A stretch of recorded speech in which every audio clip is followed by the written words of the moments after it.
여러분, 요즘 콜라겐 부스터 정말 핫하죠? 스컬트라와 주베룩 이 두 가지 이름 한 번쯤은 들어보셨을 거예요. 필러는 왠지 이물감이 들고 부자연스러울 것 같고, 콜라겐 부스터는 내 콜라겐을 만들어준다니까 더 안전하고 자연스럽지 않을까? 이런 생각 혹시 하고 계신가요? 하지만 잠깐만요. 콜라겐 부스터를 필러처럼 볼륨 채우는 용도만으로 쓰려다가는 오히려 후회할 수도 있다는 사실 알고 계셨나요? 지금부터 그 이유를 아주 자세하고 솔직하게 알려드릴게요. 저는 클림의원 김현욱 대표원장입니다.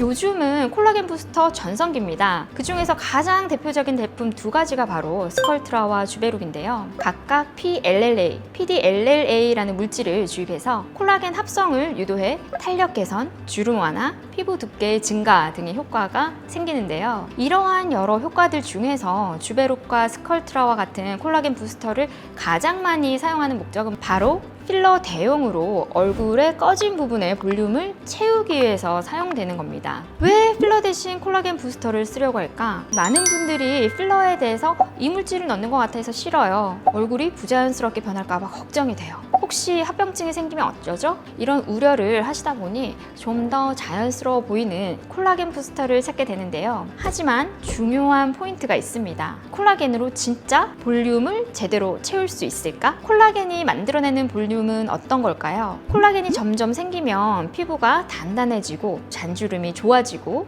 얇은 피부가 조금 두꺼워지기는 합니다. 하지만 여기서 한계가 생기는데요. 콜라겐이 지방처럼 얼굴에 큰 부피를 만들어주지는 않습니다. 주로 변화가 생기는 층은 진피와 상부 피하 지방층 정도로 생각보다 피부에서 차지하는 비율이 작습니다. 그래서 콜라겐이 아무리 많이 생겨도 필러처럼 볼륨감이 눈에 띄게 생기지는 않아요. 오히려 과하게 주입하게 되면 피부가 단단해지고 겉에서 봤을 때 울퉁불퉁해질 수가 있습니다. 그 이유는 이러한 콜라겐 부스터로 생성되는 콜라겐의 많은 부분이 흉터 조직에서 발견되는 형태의 콜라겐이기 때문입니다. 즉 피부 속에서 자연스러운 볼륨을 채우기보다는 이 섬유화된 단단한 조직들이 쌓이는 결과로 이어질 수 있다는 거죠. 이 점 꼭 기억을 하세요. 볼륨이 절대적으로 필요한 부위에는 히알루론산 필러가 가장 적합합니다. 콜라겐 부스터는 정말 자연스럽게 살짝 볼륨을 만들고 싶을 때 쓰는 게 좋습니다. 그런데 또 여기서 중요한 포인트는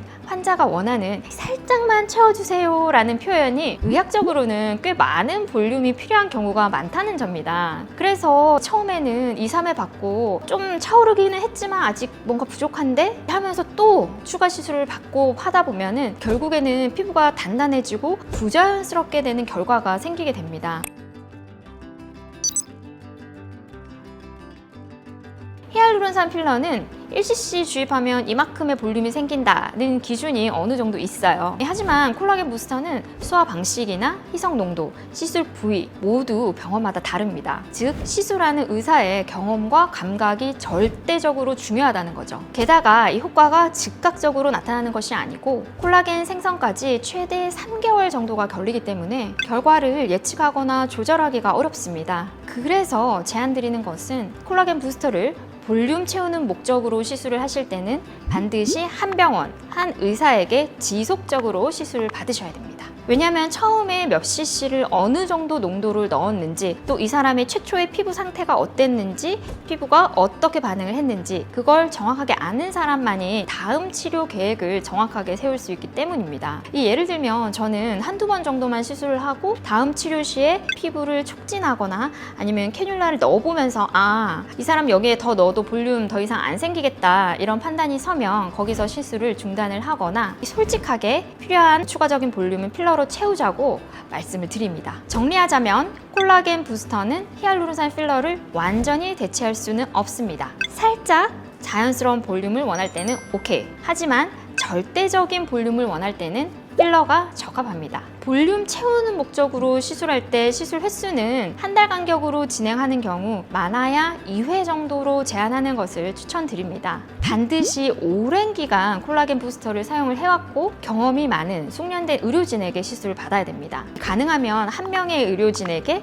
지속적으로 치료 경과를 보면서 계획을 세우세요. 최근 스컬트라의 아버지라 불리는 닥터 루이스가 한국에 와서 강의한 내용도 제가 평소에 생각해오던 것과 같았습니다. 볼륨 회복의 1차 선택은 HA 필러, 스컬트라는 탄력 리프팅, 그리고 부가적으로 살짝 딸려 올라오는 볼륨 효과가 목표다. 저도 이 스컬트라 기준으로 해서 한 달에 수십 바이아를 사용하는 전국의 탑티어 안에 드는 의사지만 사실은 1차적으로 볼륨 채우는 목적으로는 스컬트라를 추천드리지 않고요. 이거보다는 다른 목적으로 더 많이 사용을 합니다. 1차적으로는 사실 필러를 추천을 드리고 만약에 환자분이 필러에 대한 강한 거부감이 있으시고 그리고 굉장히 자연스러운 효과를 원하시는 경우에만 한정적으로 스컬트라를 사용하고요. 그만큼 상황에 맞게 목적에 맞게 쓰는 게 정말 중요하다고 생각을 합니다. 그렇다면 저는 스컬트라를 어떤 목적으로 어떤 부위에 사용을 하고 있을까요? 다음 영상에서 자세하게 알려드릴게요. 오늘도 긴 영상 시청해주셔서 감사드립니다. 좋아요와 구독 부탁드리면서 다음 영상에서 또 인사드리겠습니다. 저는 클림의원 김연옥 대표원장이었습니다. 감사합니다.